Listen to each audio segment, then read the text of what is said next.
Bienvenidos a leer toda la Biblia.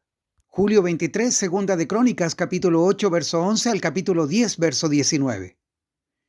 Salomón trasladó a su esposa, la hija del faraón, de la ciudad de David al palacio nuevo que le había edificado, y dijo: Mi esposa no debe vivir en el palacio del rey David, porque allí ha estado el arca del Señor y es tierra santa. Luego Salomón presentó ofrendas quemadas al Señor sobre el altar que le había construido frente a la antesala del templo.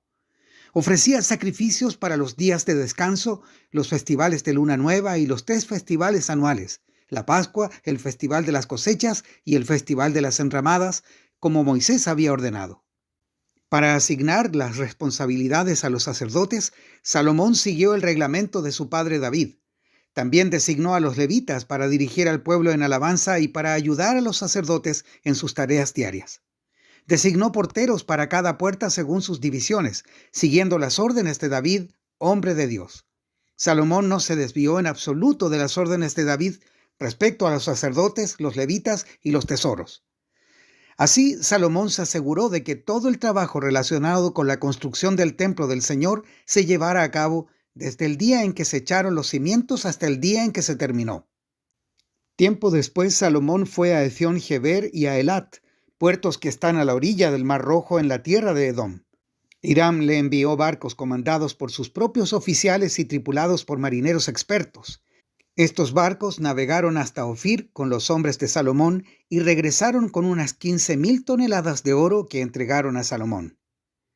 Cuando la reina de Saba se enteró de la fama de Salomón, viajó a Jerusalén para ponerlo a prueba con preguntas difíciles. Llegó con un gran séquito de asistentes y una enorme caravana de camellos cargados con especias, grandes cantidades de oro y piedras preciosas. Cuando se presentó ante Salomón, habló con él acerca de todo lo que ella tenía en mente. Salomón tenía respuestas para todas sus preguntas. Nada le resultaba demasiado difícil de explicar. Cuando la reina de Saba se dio cuenta de lo sabio que era Salomón y vio el palacio que él había construido, quedó atónita. También estaba asombrada por la comida que se servía en las mesas del rey, por la forma en que estaban organizados sus funcionarios y la ropa espléndida que usaban, por los coperos y sus mantos y por las ofrendas quemadas que ofrecía Salomón en el templo del Señor. Entonces la reina exclamó: Todo lo que oí en mi país acerca de tus logros y de tu sabiduría es cierto. Yo no creía lo que se dijo hasta que llegué aquí y lo vi con mis propios ojos. De hecho, lo que había oído no refleja ni la mitad de tu sabiduría. Supera ampliamente lo que me habían dicho. Qué feliz debe estar tu pueblo. Qué privilegio para tus funcionarios estar aquí en tu presencia día tras día escuchando tu sabiduría. Alabado sea el Señor tu Dios, quien se deleita en ti y te ha puesto en el trono como rey para que gobiernes para él. Debido a que Dios ama a Israel y desea que este reino permanezca para siempre, te ha hecho rey sobre ellos para que puedas gobernar con justicia y rectitud. Luego le regaló al rey 4,000 kilos de oro, grandes cantidades de especias y de piedras preciosas. Nunca antes hubo especias tan finas como las que la reina de Saba le regaló al rey Salomón. Además, las tripulaciones de Hiram y de Salomón trajeron oro desde Ofir y también madera de sándalo rojo y piedras preciosas. Con el sándalo, el rey construyó escalones para el templo del Señor y para el palacio real, e hizo liras y arpas para los músicos. Nunca antes se habían visto cosas tan hermosas en Judá. El rey Salomón le dio a la reina de Saba todo lo que ella pidió, regalos de mayor valor que los que ella le había entregado a él. Luego ella y todos sus acompañantes regresaron a su tierra.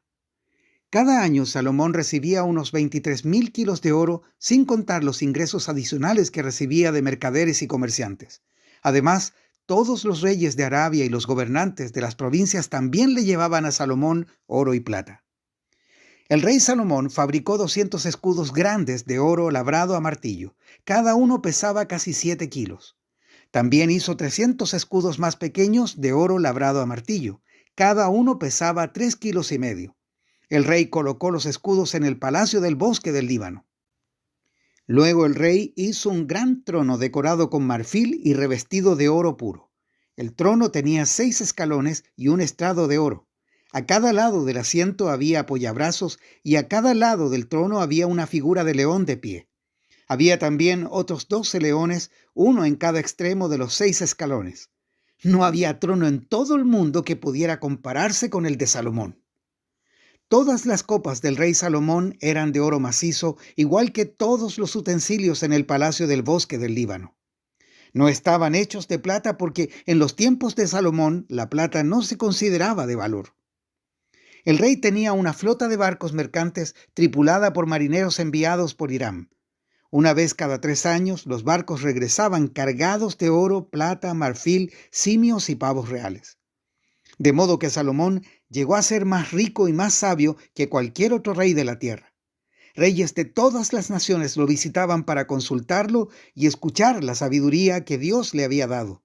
Año tras año, cada visitante le llevaba regalos de plata y oro, ropa, armas, especias, caballos y mulas. Salomón tenía 4,000 establos para sus caballos y carros de guerra y 12,000 caballos. Los colocó en las ciudades designadas para guardar los carros y también cerca de él en Jerusalén. Gobernaba a todos los reyes desde el río Éufrates en el norte hasta la tierra de los filisteos y la frontera con Egipto en el sur. El rey hizo que en Jerusalén la plata fuera tan abundante como las piedras. Además, la valiosa madera de cedro era tan común como la higuera sicómoro que crece en las colinas de Judá. Los caballos de Salomón se importaban de Egipto y de muchos otros países. Los demás acontecimientos del reinado de Salomón desde el principio hasta el fin están registrados en el registro del profeta Natán, en la profecía de Ahías de Silo y también en las visiones de Ido el vidente acerca de Jeroboam, hijo de Nabat. Salomón gobernó en Jerusalén a todo Israel durante 40 años. Cuando murió, lo enterraron en la ciudad de David, la cual llevaba ese nombre por su padre. Luego su hijo Roboam lo sucedió en el trono. Roboam fue a Siquem, donde todo Israel se había reunido para proclamarlo rey. Cuando Jeroboam, hijo de Nabat, se enteró de esto, regresó de Egipto, donde había huido para escapar del rey Salomón. Entonces los líderes de Israel mandaron a llamar a Jeroboam, y él, junto con todo Israel, fueron a hablar con Roboam. Su padre fue un amo muy duro, le dijeron. Alivie los trabajos tan pesados y los impuestos tan altos que su padre impuso sobre nosotros. Entonces seremos sus leales súbditos. Roboam les respondió: regresen en 3 días y les daré una respuesta. Entonces el pueblo se retiró. Después el rey Roboam consultó el asunto con los ancianos que habían sido consejeros de su padre Salomón. ¿Qué me aconsejan ustedes?, les preguntó. ¿Cómo debo responder a este pueblo? Los consejeros ancianos contestaron: si se muestra bondadoso con este pueblo y hace todo lo posible por complacerlos y darles una respuesta favorable, ellos siempre serán sus leales súbditos. Sin embargo, Roboam rechazó el consejo de los ancianos y pidió en cambio la opinión de los jóvenes que se habían criado con él y que ahora eran sus consejeros. ¿Qué me aconsejan ustedes?, les preguntó. ¿Cómo debo responder a esta gente que me pide que alivie las cargas que impuso mi padre? Los jóvenes contestaron: así debería responder a esos que se quejan de todo y que quieren una carga más liviana. Mi dedo meñique es más grueso que la cintura de mi padre. Es cierto que mi padre les impuso cargas pesadas, pero yo las haré aún más pesadas. Mi padre los golpeaba con látigos, pero yo los azotaré con escorpiones. 3 días después, Jeroboam y toda la gente regresaron para conocer la decisión de Roboam, tal como el rey había ordenado.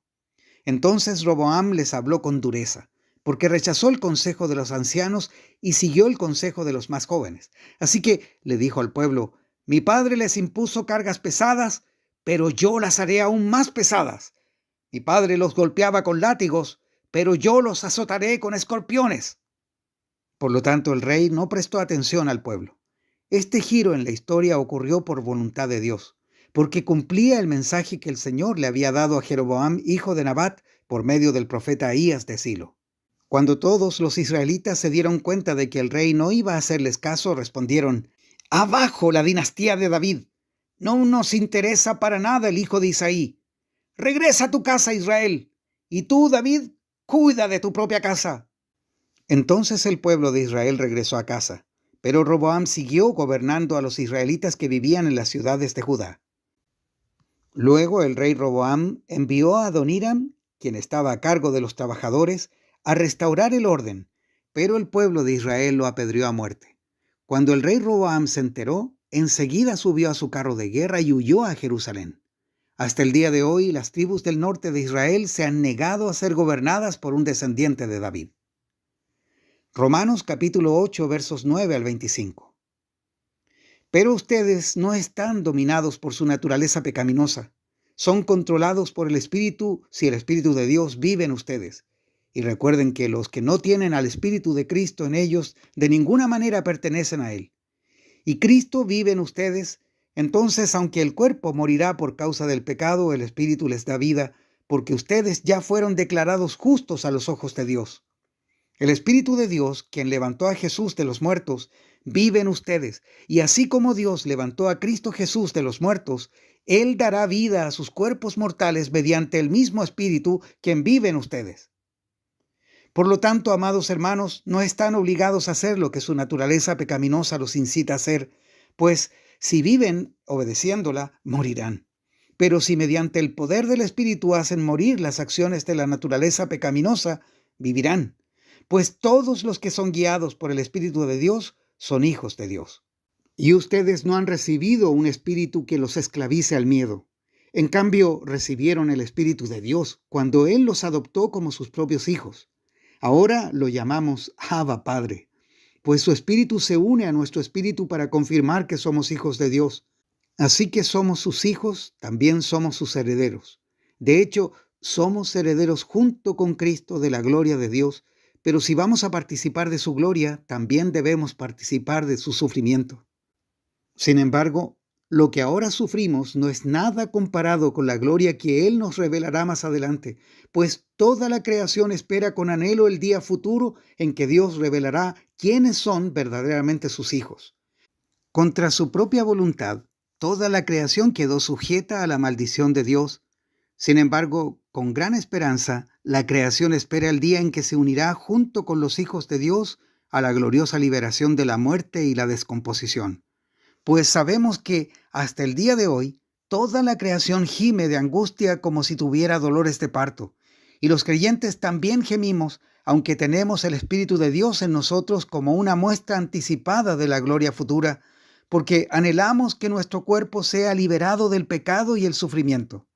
Nosotros también deseamos con una esperanza ferviente que llegue el día en que Dios nos dé todos nuestros derechos como sus hijos adoptivos, incluido el nuevo cuerpo que nos prometió. Recibimos esa esperanza cuando fuimos salvos. Si uno ya tiene algo, no necesita esperarlo, pero si deseamos algo que todavía no tenemos, debemos esperar con paciencia y confianza. Salmos 18, versos 16 al 36. Él extendió la mano desde el cielo y me rescató, me sacó de aguas profundas. Me rescató de mis enemigos poderosos, de los que me odiaban y eran demasiado fuertes para mí. Me atacaron en un momento de angustia, pero el Señor me sostuvo. Me condujo a un lugar seguro, me rescató porque en mí se deleita. El Señor me recompensó por hacer lo correcto, me restauró debido a mi inocencia. Pues he permanecido en los caminos del Señor, no me he apartado de mi Dios para seguir el mal. He seguido todas sus ordenanzas, nunca he abandonado sus decretos. Soy intachable delante de Dios, me he abstenido del pecado. El Señor me recompensó por hacer lo correcto, Él ha visto mi inocencia. Con los fieles te muestras fiel, a los íntegros les muestras integridad. Con los puros te muestras puro, pero te muestras hostil con los perversos. Rescatas al humilde, pero humillas al orgulloso. Enciendes una lámpara para mí. El Señor, mi Dios, ilumina mi oscuridad. Con tu fuerza puedo aplastar a un ejército. Con mi Dios puedo escalar cualquier muro. El camino de Dios es perfecto. Todas las promesas del Señor demuestran ser verdaderas. Él es escudo para todos los que buscan su protección. Pues, ¿quién es Dios aparte del Señor? ¿Quién más que nuestro Dios es una roca sólida? Dios me arma de fuerza y hace perfecto mi camino. Me hace andar tan seguro como un ciervo para que pueda pararme en las alturas de las montañas. Entrena mis manos para la batalla, fortalece mi brazo para tensar un arco de bronce. Me has dado tu escudo de victoria, tu mano derecha me sostiene, tu ayuda me ha engrandecido. Has trazado un camino ancho para mis pies a fin de evitar que resbalen. Proverbios 19, verso 26.